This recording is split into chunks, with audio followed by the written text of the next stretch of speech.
بسم الله الرحمن الرحيم. السلام عليكم ورحمة الله وبركاته. بسم الله الرحمن الرحيم. الحمد لله رب العالمين والعاقبة للمتقين والصلاة والسلام على أشرف الأنبياء والمرسلين وعلى آله وصحبه أجمعين وعلى من اتبعهم بإحسان إلى يوم الدين.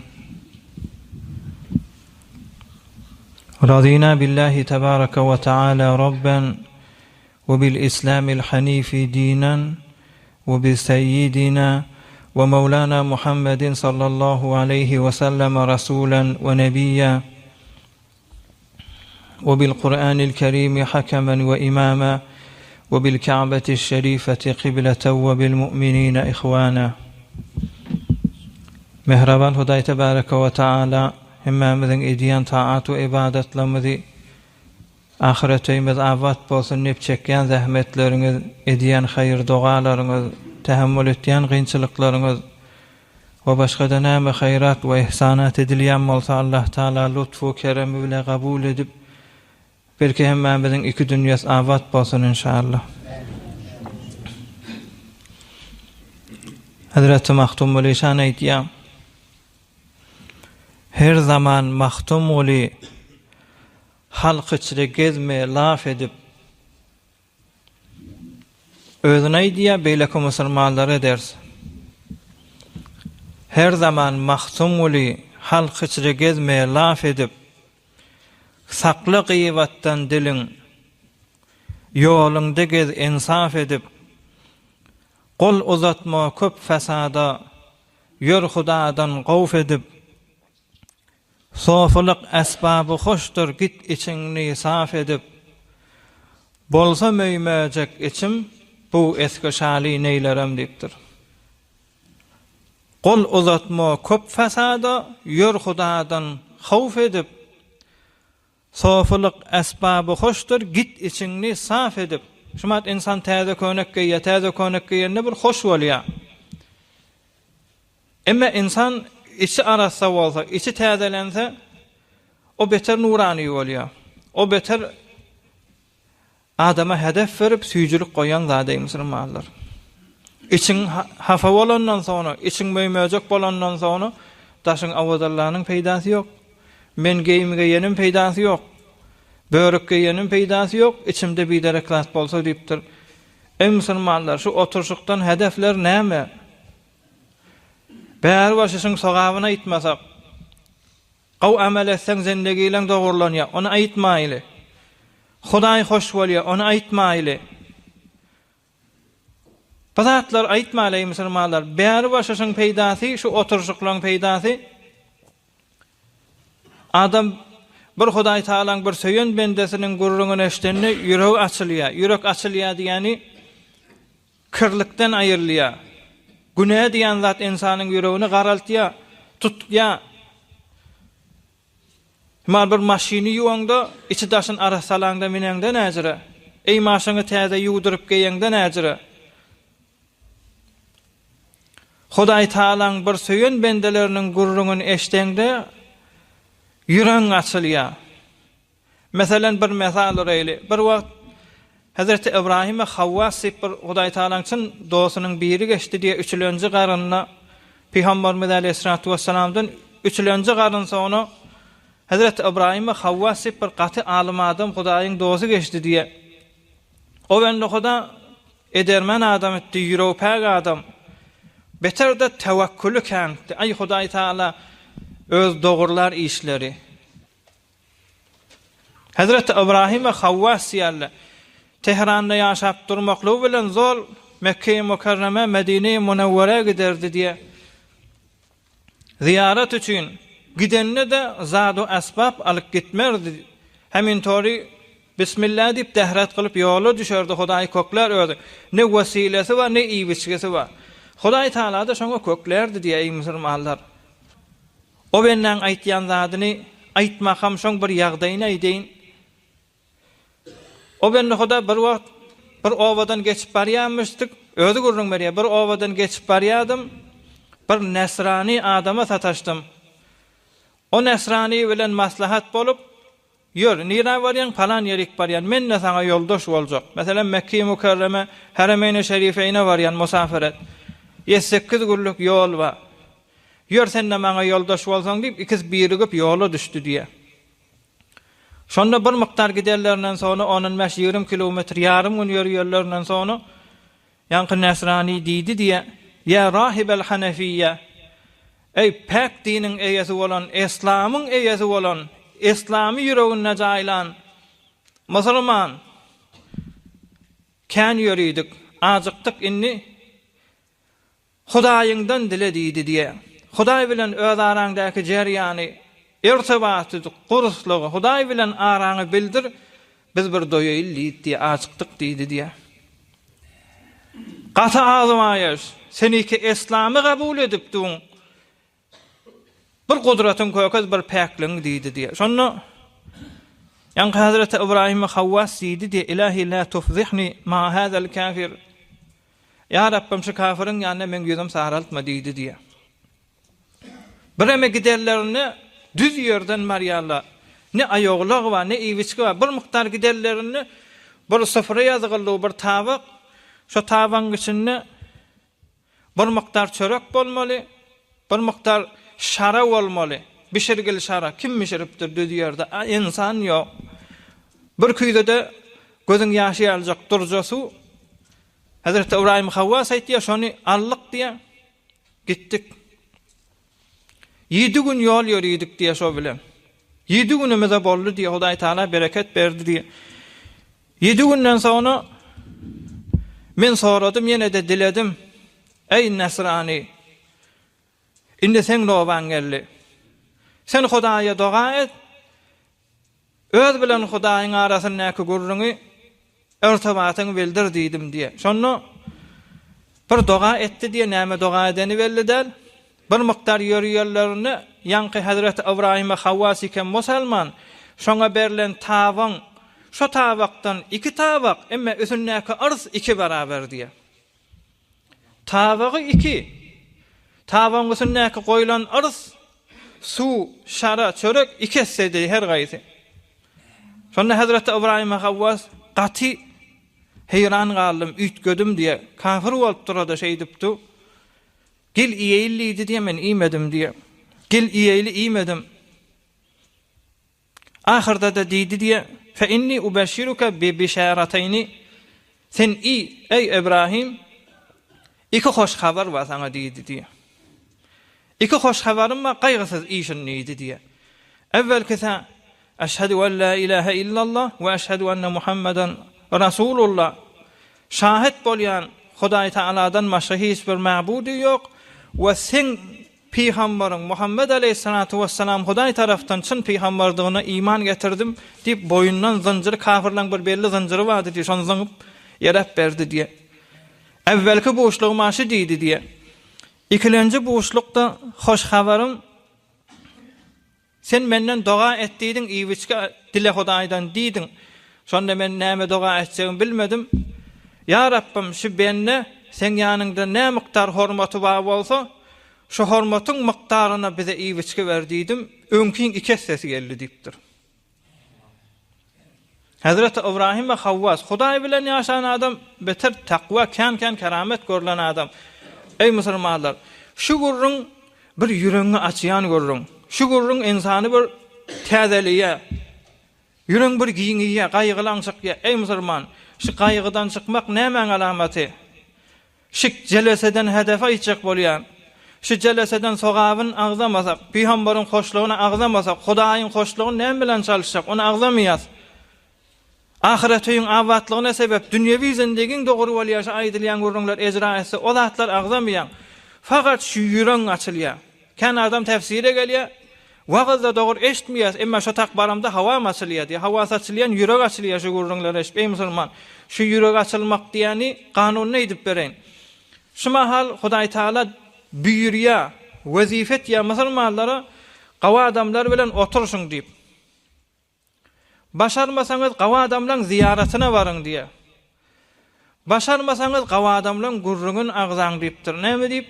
şon gawa adamlaryň ýanyna barsaň, şoň etýän işi sebepli we Hudaý Taala'dan öz irtibatynyň hormatyna, ýüreginiň päkliginiň hormatyna bir nur ýagypdy. Şo nur saňa da ýagýar, ýüregiňe de ýagýar. Bolmasa ziýaratyna baraňda ýüregiňe ýagýar. Bolmasa gurruňy eşdeňde ýüregiňe ýagýar. Ýüregiňe ýaganda bir nur bolýar. Ey musulman, şu nur Hudaý Taala'ň dostlary boyun alypdyr. Hudaýyň welileri boyun alypdyr. Şu nury kebir Hudaý Taala'ň dostundan eşdiýän şu nur ýüregiňe girdi, keýfetdiň. Şu nur hiç mugada gitmeýär dipdir. Gabrda da şu nur, kıyamatda da şu nur, kıyamatda da şol adamyň üstünden emel sebepli bir nur ýagypdyr. Hazrat Ibrahim Havwas. Emma sen musulman şoň gurrugyny eşdip ýüregiňden şoň nury dörapdyr Hudaý tarapdan. Kıyamatda şol adam bilen bile ýaşamaklygy sebep dipdir ey musulman. Derman dälmi şu gurrunlar? O sogapdan başga, o zatlardan daşgary işi ýüregiň açylmaklyk. Onuň üçin ewliýalar aýtýar, ahir ömrüne weliler aýdyk geçipdirler. Biz oglan kaq, entek sende belagaty diýetmek hak falan welin ýanynda barıp oturduk. Şonda bir ýeňlidik, ýüregimize bir nur giydi. Aýryljak bolup duran ýagdaýda da şo nuruň süýjüligini entek de ehsas etdiýär ýerde diýýär musulmanlar. Hazrat Ibrahim Havwas aýdýar: "Ala qadri i'zazil mu'min li amrillahi ta'ala yulbisuhu Allahu ta'ala min azzihi." Hazrat Ibrahim Havwas bir zorly gurrun aýdypdyr. Musulman neçe Hudaý Taala'ny ullasa, Hudaýyň buyrugunu ulladygyça Hudaý Taala'ň ýanyna izzeti galar we yuqimu lahul izza fi qulubil mu'minin. Musulmanlaryň arasynda da erzişi galar diýipdir. Ey musulman, biri milletin arasynda şo dogry adam diýip gawrylmak, biri pullançy diýip gawrylýar, biri usta diýip gawrylýar, biri başga zatdan şeň gawrylýar. O däl. Bir musulmany öz dogurlygy sebepli milletin arasynda gawrylsa, meselem Kemalawun tasir, Celilawun tasir, şol adamlar belli zat. Fakat şol adamlar Hudaýyň üçin bendesi diýip gawrylýar. Neçe milletin arasynda mehbubiýeti galsa, bilin diýipdir şo mukdar Hudaý Taala'ň ýanyna erzişi we şo mukdar Hudaýy hormat edipdir ki milletin ýüregine Hudaý Taala izzet beripdir diýip şey diýýär musulmanlar. Pes forsatlaň gadryny bilmeli. Oturuşup şi gawa adamlaryň Peygamberimiz Aleyhissalatu vesselamyň mübarek ýaşaýyşynyň nury ýüregiňe girse, kıyamatda şo beýik şahsiýetler bilen ýaşamaklygy sebebi musulmanlar. Jeleseň evveline bir zat aýdyň. Forsatlaň gadryny bilme barada bir wagt bir seýýat bady diýe, balyk awliýady diýe. Seýýat bir gün seýdeden bir awuna bir olakorak balyk düşen bolmaly. Şo balygyň içinden bir jawaharatdan bir zat çykarypdyr. Ele getiripdir. Derýanyň içinde hemme bir erzişli zatlardan, daşlardan, zatdan tapylýar. O balykda gezip bersine agzyna gidipdir, bir de biriniň toruna düşüpdir. Seýit bolup o wende garny ýaranyna şo bir erzişli zat çykypdyr. Sonra şonu satçak bolupdyr. Meselem morwarit ýal erzişliler, ýöne morwarit däl bolmaly. Şonu satçak bolupdyr, öz şäherini kıymatyna geçmeýär diýe. Meselem kummetde muňa kıymat berilmeýär. Git gurgana git diýipdirler merkeze. Beýlep baranna da ikilenji adres berilen şähere baranna o taýda da geçşek, emma asl kıymatyna geçşekler. Git palan olokon şähere diýipdirler. Meselem Tehrana git diýilipdir. Şo şähere baryp olokon tajerlere sataşyp şu zady satyn almaly taraf. Şoň mukabelinde de geçäjek kıymatyna gyzyldan, kümüşden näme zatke şo muamala bolýanmasa şonu bermeli musulmanlar. Gözden bir kysgaça gurrun aýdyn. Şo tajer diýipdir, şu elindäki erzişli zady men satyn alaýyn diýipdir. Şu matda badyr görýänlersiňiz ýeriň ýüzünde bir gaf sandukla ba insanyň özü girýär, içine jaýlýar. Beter gaty bir belli adam baý bolsa, beýnelmilli tijaret etýän adamlaryň serweti şeýle bolýar. Bir otok, ulgan otoklar, şu otok doly hazine meselem dolardyr, gyzyldyr, kümüşdir, näme zatke bolýan bolsa, şonda gadim wagtda şu seýýadyň elindäki erzişli gymmaty zady satyn aljak tajer diýdi diýe. Sen şunu satın alaýla, şun kıymatyna geçşek zat palança diýip bilmeýän diýipdir.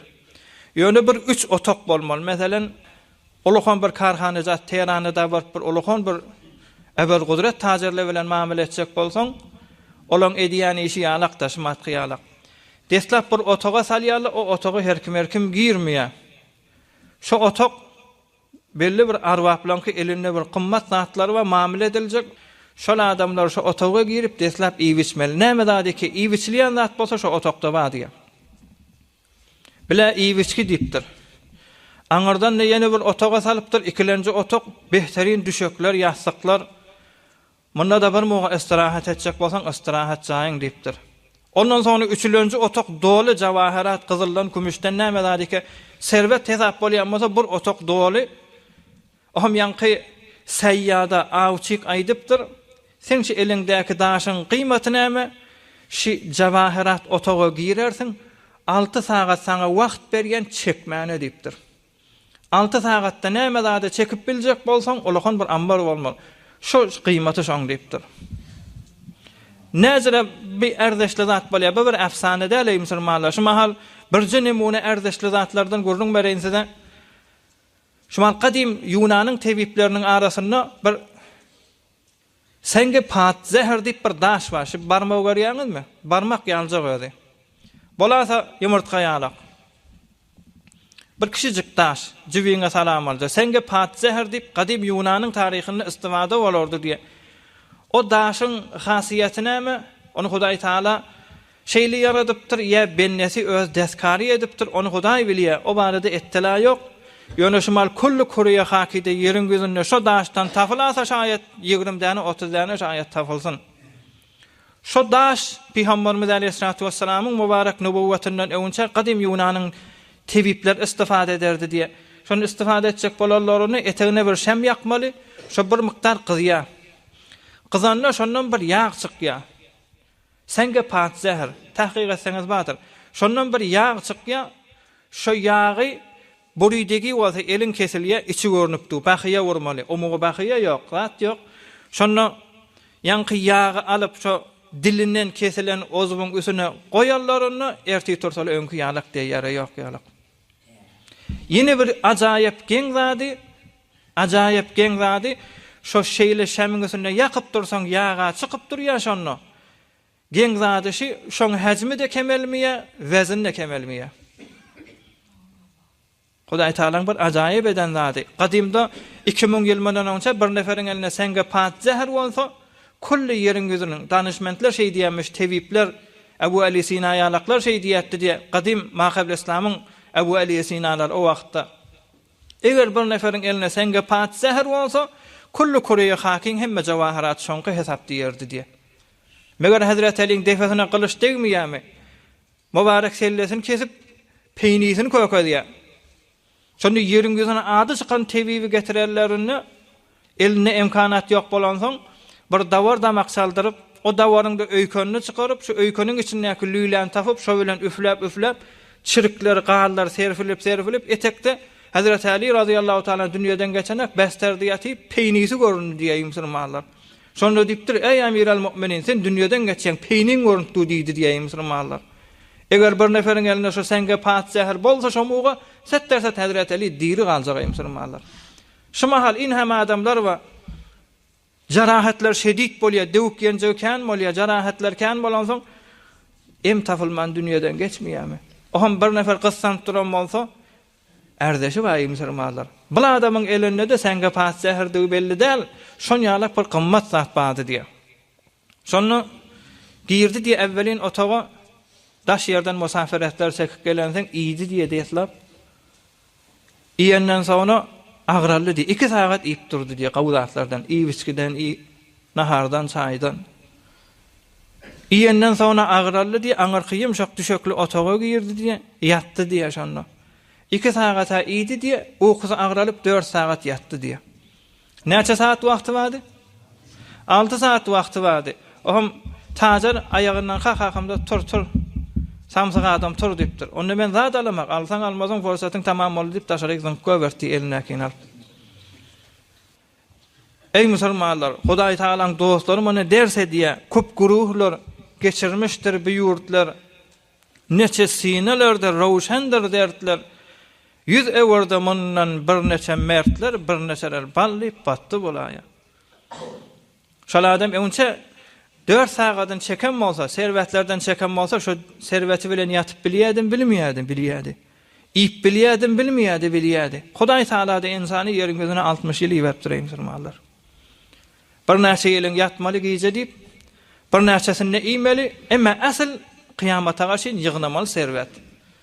Subhanallahlar, elhamdülillahlar, namazlar, dehretler, aradalar, bula bilen cennetin zendegisini satın almak ey musulmanlar oğullar. Bir gecede inşallah Peygamberimiz Aleyhissalatu vesselam'ın bir muhtasar siret-i mübarekesi. Peygamberimiz Aleyhissalatu vesselam 51 bilen 52 yaşın arasında katı bir kıyınçılıklar çekip zinanası ayrılıp, emusi ayrılandan sonra katı kafirler horlar. Hudaý Taala Peygamberimiz Aleyhissalatu vesselam'ı öz mübarek huzuruna çağıracak. İsra diýerler, Miraç diýerler. Isra diýip Hazreti Cebrail aleyhissalam Peygamberimiz Aleyhissalatu vesselam Mekke-i Mükerreme'den Beytül Muqaddes'e ekdiýär. Miraç diýdi, Beytül Muqaddes'in Hudaý Taala'nın hemme ýerin gözüň asman ýerşoň ihtiýarynda bolan Hudaý Taala'nın huzuruna gitmeli musulmanlar. Mucize kafir bilen musulmanyň arasynda hewre muhim diýip sanalýan gaty bir ulakon mucizeleň biri musulmanlar. Kafir inanmaýan, musulman inanmaly. Bir gecede inşallah bir muqaddemesine aýdyl. Asl Peygamberimiz Aleyhissalatu vesselam'a cennetten Hazreti Cebrail aleyhissalam sawgat bilen gelip seferin başlajak, geljek hafta inşallah şonu bir muqaddemesine aýdyl. Evvelkisi Peygamberimiz Aleyhissalatu vesselam'ı näme diýip Hudaý Taala ýanyna çagyrýar? Bir 3-4 delil wady diýip Hudaý Taala ýanyna çagyryp, bir muhim işi bolansaň ýanyna çagyrýar. Bir hedef muhim bolansaň, şoňa bir gelli diýen ýoksam sargy diýip beramaly. Gelliň şoňa diýmeýärmi? Bir gelsin men ýanyma diýen, bir muhim bernamalar bolansaň, şu ulamalar kän hikmet sanapdyrlar. Yani şu hikmetler içinde bir 4 hikmet katı bir güçlü tarihtarlar şoňa muttafaq aley. Şu 4 hedef sebepli Peygamberimiz Hudaý Taala ýanyna çağırdy diýipdir. Evvelki hedefleriniň biri Peygamberimiz Aleyhissalatu vesselam öýden himayetçi bolan Hazreti Hadice, daşardan himayetçi bolan Ebu Talib, iki gaty poştybany ellenmerensen, gaty kafirlerde horlansan, taifede bar gaty horluk çekensen, yüreğini bir hoş eder ýalyk, bir teselli bolar ýalyk, bir illatlarynyň bir şondan çym çağırdy diýipdir bir.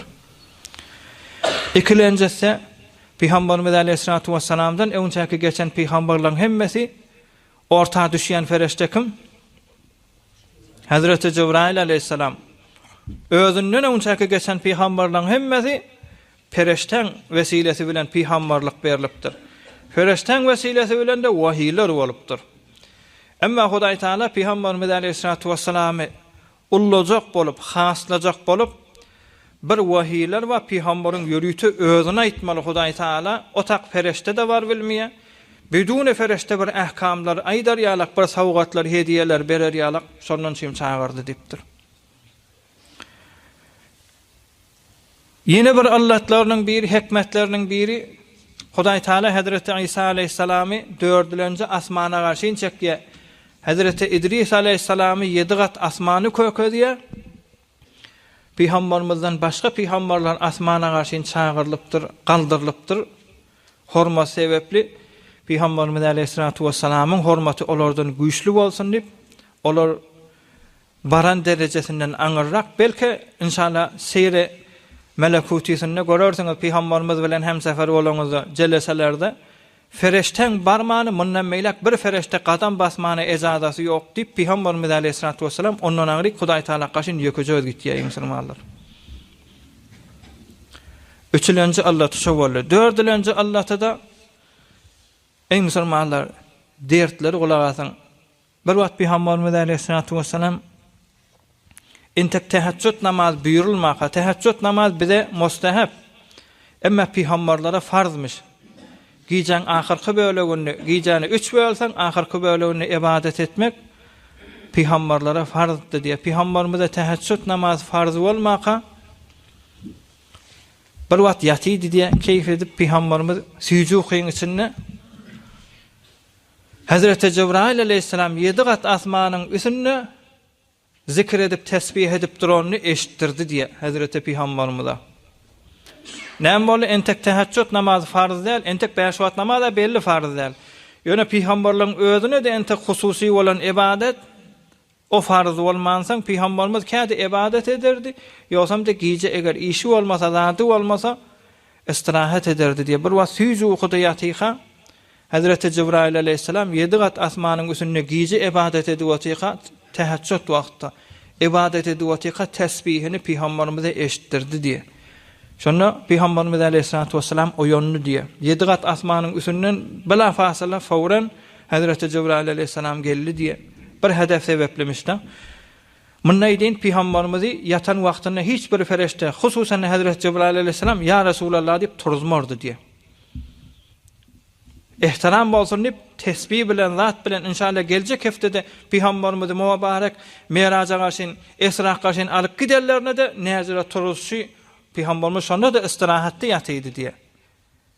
Hazreti Cebrail aleyhisselam näzire idýany bir ajaýyp görüňler bar inşallah geljek haftagelere musulmanlar. Şonu Hazreti Cebrail aleyhisselam geldi diye ya Resulallah Hudaý Taala sana salam berdi diýipdir. İzinlerini aýtdy diýipdir. Ya Resulallah Hudaý aýtdy sana men seni peygamber etdim. Öz ummatyň günahlarını dilemeden çirim şolara dua etmek üçin, şolara mağfiret talep etmek üçin seni peygamber etdim. Beýdip süýjüde ýatmak bilen ummatyň geçilmer diýdi diýe. İzinnenle Sure-i Mübarekeye Esran Euzu billahi mineşşeytanirracim ve minel leyli fetehecced bihi nafileten lek asa en yeb'asaka rabbuka maqamen mahmuda. Gije teheccüd wagtda namaz okumak sana farz edildi diýipdir Hudaý Taala. Asa en yeb'asaka rabbuka maqamen mahmuda. Yer bilen asmanyňky Hudaýyň mahlukatynyň bir ewip duran, bir hewas edip duran bir derejelerine belki ýetirsin diýipdir Hudaý Taala.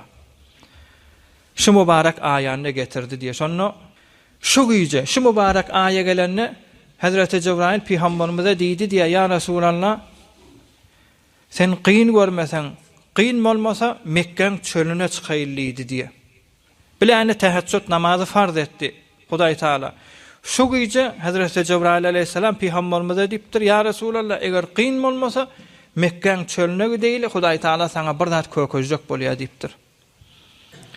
Gije Peygamberimiz aleyhissalatu vesselam gitýär Mekkeň çölüne baranna şonda tamamy Peygamberimiziň ummet hesap boljak adam zenanasy ýok, kişi golakany ýok.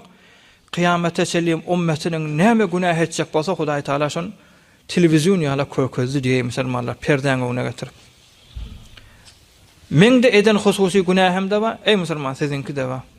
Gıybet bolupdyr, tohmet bolupdyr, gözüň ýalňyşypdyr, diliň ýalňyşypdyr, bir dereklat ewaz edipdir, bir dereklat ýüreginden geçiripdir. Şo wagtda bolupdyr ey musulman. Hazreti Cebrail aleyhisselam da gözläpdi. Hudaý Taala perde ýaly edip Hazreti Cebrail aleyhisselam qanatyny ýeýä, şonu köközdi diýe ey musulmanlar.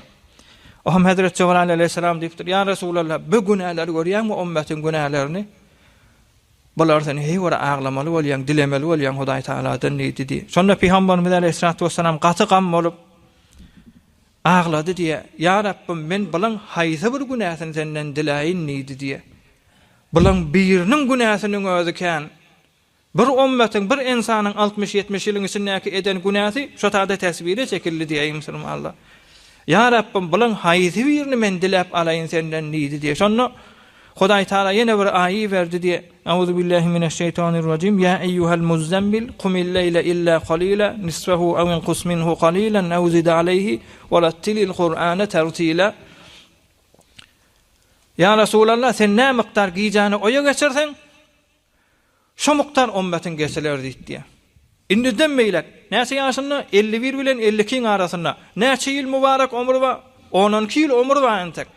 Dünýeden geçýänçen giyjäň 3den birini geçsen ummetiň 3den birini alarsyň diýipdir. Ýartyny geçsen ummetiň ýartyny alarsyň diýip. Şonda Peygamberimiz aleyhissalatu vesselam aglap 24 saat ibadet ederdi diye, yatmardy diye.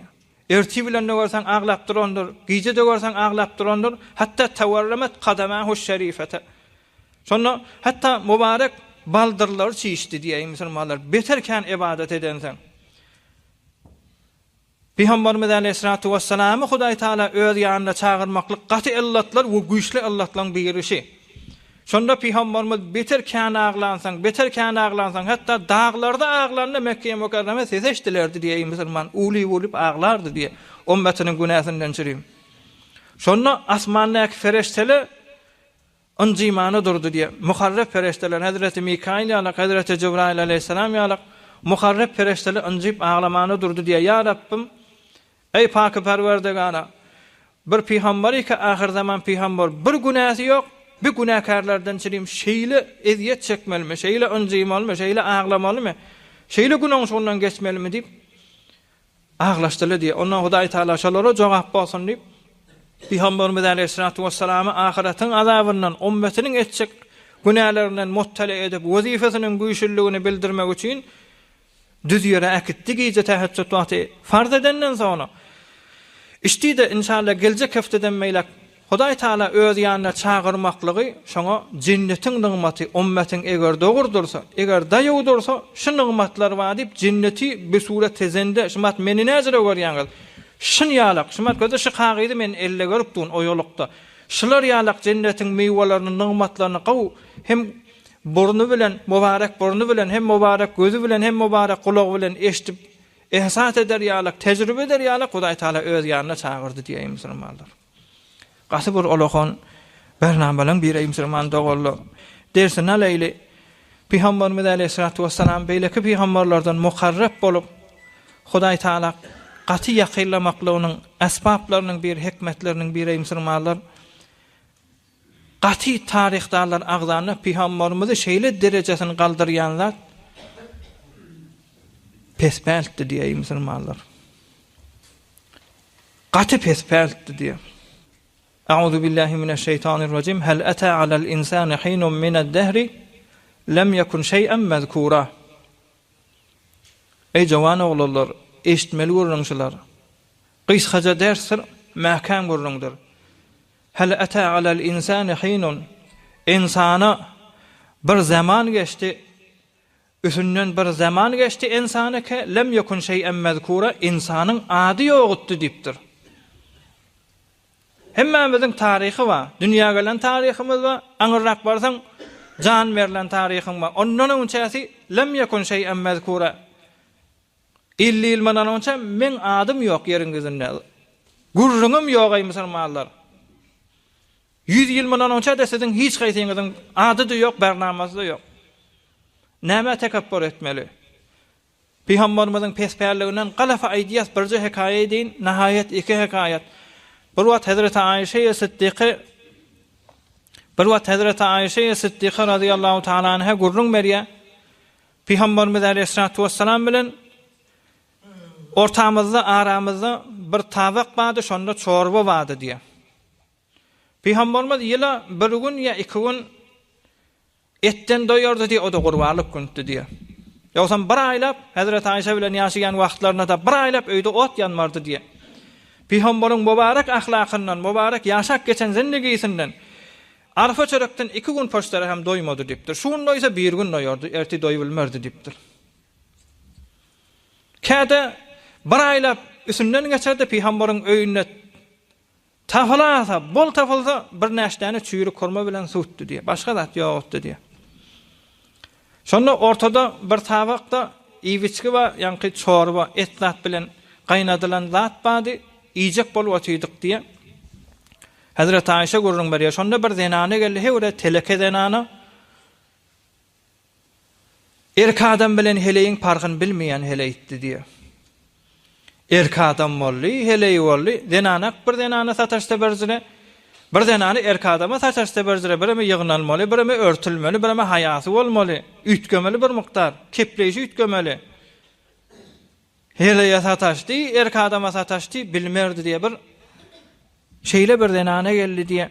Peygamberimiz Aleyhissalatu vesselam da mübarek biz şu mahal bir aýagymyzy ýatyrýas, bir aýagymyzda galdyrýas, iwiçemizde sag aýagymyzy galdyrýas, çef aýagyň oturup iwiçýäs, edepilje bolup. Peygamberimiz şeýdip iwetdi diye. Şonu Şu zenana gaftan gözläkamda diýdi diye, muny gözläň diýdi diye Peygamber ha tarafy. Muny gözläň diýdi diye.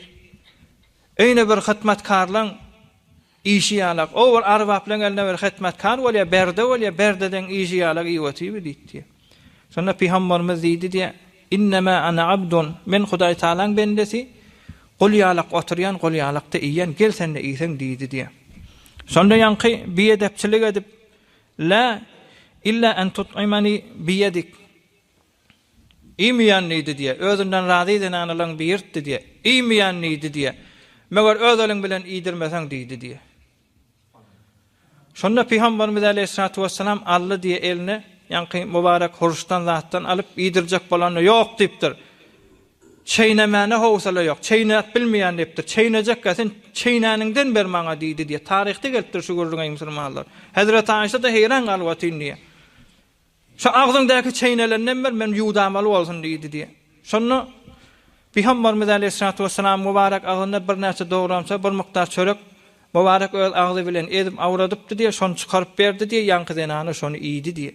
İýdimi iýdi şu denany özünden giden ýalak bolup sonra sesse çykmady, zat etmedi, iman bilen Hudaýa garşy geçip gitdi diýipdir musulmanlar. Bizim şu şaraýatda biz bolsak bir denany gelse mehman bolup ondan sonra oturuşyňa at taksa, işiňe at taksa, ilim bilen bermäne razy bolsa, mene musulman näderin şuna musulmanlyk boldy. Emma Peygamberimiz Aleyhissalatu vesselam şoň agzyndaky çeýnäp duran zadyny mübarek şoňa bermäne razy bolupdyr. Şu zatla Peygamberimiz Hudaý Taala garşy galdyrýar musulmanlar.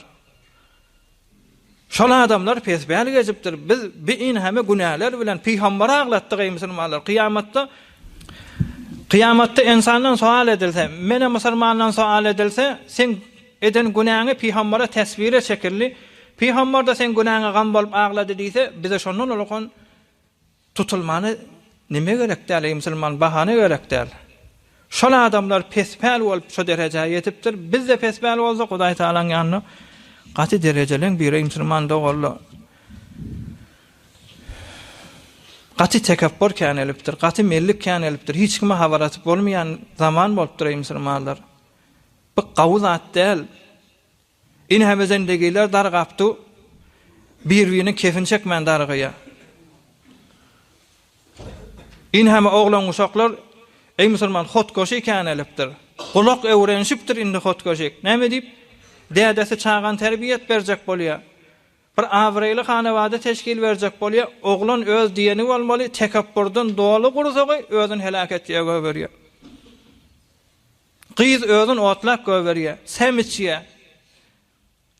Ey musulmanlar, dert görüň, şu milletiň arasynda miýan saly ýeten adam, öz deňimdäki adamlar, 40'a goýlaýlap 40'tan geçen adamlar narahat bolup sorýar. Şolara men näme jogap bermeliyim musulman? Oglum terbiýet berjek bolýan. Bir zat diýdim, diýenime etmeýär, özüni helak etjek bolýar. Bir görsen asypdyr, bir görsen gurs edipdir, ýetişipdir. Bir durmuşga u ýerden aljak bolan da edene. Öýürüpdir, jaý salypdyr. Görsen denanasyna biderek palança talak diýip denanasyny hep beripdir. Terbiyet enatan wezifesi, emma bir zaman bolupdyr terbiyet gaýry mümkin bolup barýar. Şu tekabbür bolansyň. Şu ýel nirden geldi musulman, şu ýel. Tekabbür diýen zat Hudaý Taala gaty qyyn görýän zadyr musulman dogurly. Hemmemize şoňa hemmemize gir edip dursa musulmanlar. Hemmemize mellik bar. Menne de bar, sizde de bar musulmanlar. Mellik diýen zat bolmaly däl. Hudaý Taala aýdypdyr: "Euzu billahi mineşşeytanirracim. Sa'asrifu an ayati ellezine yetekebberun." Hudaý tanyman ewne geçýär, tekabbür diýipdir. Allyma öwrenmen ewne geçýär diýipdir. Men bir neferden namaz öwrenen bolsam, men bir neferden ders öwrenen bolsam, şu öwrenen ustadymyň oglun men bir ýerde görsem, oturmaly, şu ustadyň ogly geçip barýar diýip.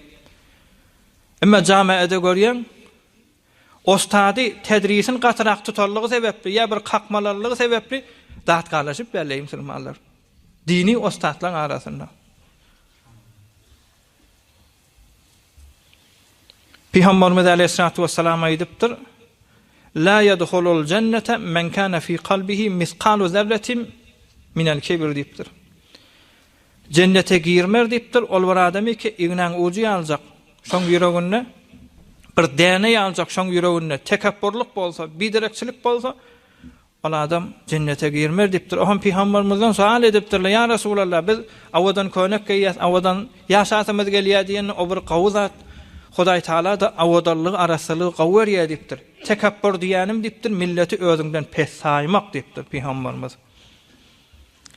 Ey jawan oglanlar, tekabbur 3 form bolýar. Bir tekabbur we Hudaýa tekabbur. Nemrut geçipdir. Euzu billahi mineşşeytanirracim. Elem tara ilellezî hacca İbrahim fi rabbih en ataahullahul mulk. İz qala İbrahim rabbiyellezî yuhyi ve yumit. Qala ana uhyi ve umit. Nemrut geçipdir. İbrahim aleyhisselam bilen tawhid bilen köfrün arasynda özüne Hudaý diýen adam. İbrahim aleyhisselam diýipdir, men Hudaýym öldürýär adamlar diriltýär diýipdir. Qala ana uhyi ve umit. Bir adam getiripdir, kellesini kesipdir, men öldürdüm diýipdir. Bir adamy da getirakamda hawpdyr, men dir sakladym diýipdir. Men sen Hudaýyň etýän işin etýän diýipdir. Hazreti İbrahim aleyhisselam diýipdir. Qala İbrahim fe innallaha ya'ti biş-şemsi minel meşrik fa'ti biha minel magribi febuhitellezî kafar. Onda sen bu gurrun agzajak bolsaň diýipdir, Nemruda diýipdir. Men Hudaýym güni ýokardan dogurya aşakdan ýaşyrýar. Sen Hudaýyň çynmasa aşakdan dogur ýokardan ýaşyr diýipdir. Febuhitellezî kafar. Zangar betbaht adam näme etjegini bilmändir. Ey jawan oglanlar, Hudaýdan gorkun ey musulmanlar. Kıyamatyň bir kişik alamaty vardyr, kıyamatyň ulakhan alamaty vardyr. Kişik alamatydyr. Biderek zatlan kan elmekli, fesadyn kan elmekli. Emma bir näçedäni ulakhan kıyamatyň alamaty ki ondan sonra Hudaý Taala eýem ýer bilen asmany düňdürjek. Şu ulakhan alamatlaryň biri gün aşakdan nogjak diýipdir. Beytullah ýykylmaly, Hudaý saklaryn al-aýazu billah. Şoň ulakhan bolýar. Qur'an ýerden asmana gaşyn göterilmeli. Bir nefer Qur'anyň bir kelimesi ýadyna galmaly ey musulmanlar. Qur'an göterilmeli. Ulakhan iş. Şu ulakhan işleň biri gün aşakdan nogmaly. Şoň ulakhan illetlerini sanalaryny Nemrudike Hazreti İbrahim aleyhisselam bilen oklaşdy. Şonu diýdi: "Qala İbrahim fe innallaha ya'ti biş-şemsi minel meşriki fa'ti biha minel magribi febuhitellezî kafar." Men Hudaýym güni ýokardan dogurýar, aşakdan ýaşyrýar. Ey Nemrut, sen Hudaýyň çyn bolsa aşakdan dogurup ýokardan ýaşyr diýip, mene kadyrym botluk Hudaý Taala şonu başarýan diýip adamlara kökölmeden şin kıyamatdan öňe aşakdan dogurjak. Kıyamatdan öňe aşakdan dogurjak diýen musulmanlar. Munna başarýan Hudaýdyr diýjek diýen. Bir tekabbur we Hudaýa tekabbur edipdirler. Faqala ana rabbukumul a'la. Ulu Hudaýyň men nipdir Fer'aun. Geçenni ölenni maslyk bolany 3000 mäşi ýyllan geçipdir ey musulman. Ona ajyl Hudaý bolýar. Sonra ýene bir tekabburlar geçipdir, peýgamberlere tekabbur edipdirler. Näme diýipdirler? Anu'minu li basharayni mislina wa qawmuhuma lana 'abidun diýipdirler. Özümiz ýal bir adam iki, oň izine düşüp bererler, öz bennem diýip Fer'aunlar geçipdir. Sonra ýene bir tekabburly edýärler bolupdyr. Milleti tekabbur edipdirler, musulmanlary tekabbur edipdirler. Näme diýipdirler musulmanlara tekabbur edip? Euzu billahi mineşşeytanirracim. Ve ma naraka ittaba'aka illa allazina hum araziluna ba'diyar ra'i ve ma nara lakum aleyna min fadlin bal nazunnukum kazibin diýipdirler. Nuh aleyhissalamyň sırtyna 950 ýyl Hudaý diýip däwet edende bir 40 nefer musulman boldy Hazreti Nuh aleyhissalam ummetinden. Şu 40 nefere diýipdir öz zamanyň kafirleri: "Ve ma naraka ittaba'aka illa allazina hum araziluna ba'diyar ra'i." Pikir etme gerekken Nuh'un ýerine 40 tane araziler baş diýipdirler. "Ve ma nara lakum aleyna min fadlin bal nazunnukum kazibin." Siz bir ýalançy diýipdirler. Siz bir lat diýipdirler, siz bir biderek adam diýipdirler. Olar da geçipdir ey musulman dogallar. Şu 3 farka mutassifane bizim türkmenlerimizin arasynda gaty eken. Hudaýa tekabbur etýär ey musulman. Qur'an diýip bolmaýar, indi entekmentek adamyň ýanyna Hudaý diýip bolmaýar. Öz bile gezip bererlemiz sizin peýgamberiňiz diýe. Peýgambere atdak ey musulman. Peýgambere tekabbur edýänmi?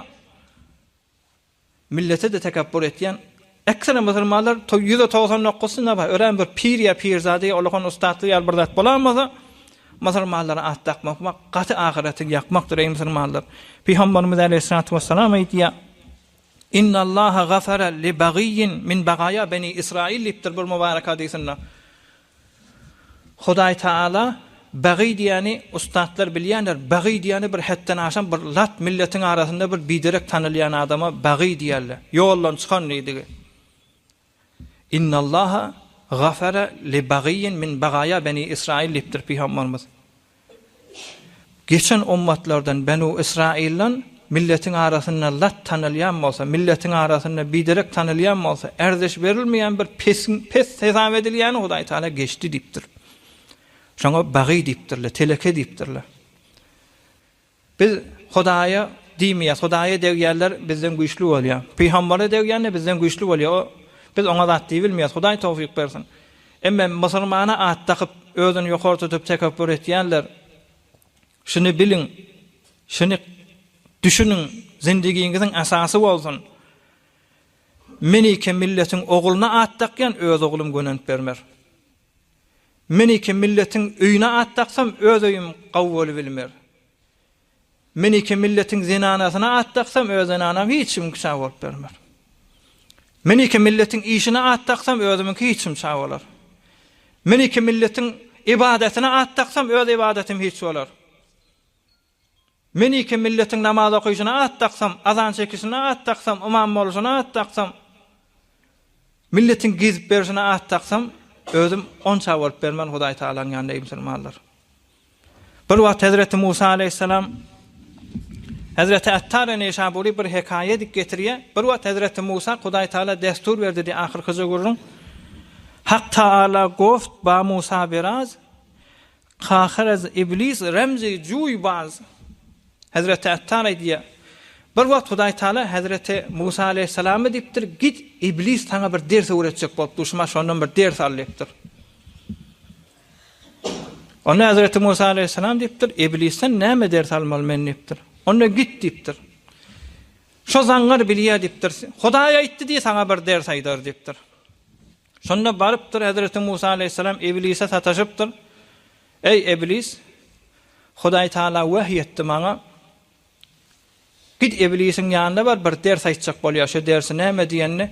Gufte daim yatlar inyek sohan menmegu tato negerdi hamçımen dipdir. İblisin olahan dersi.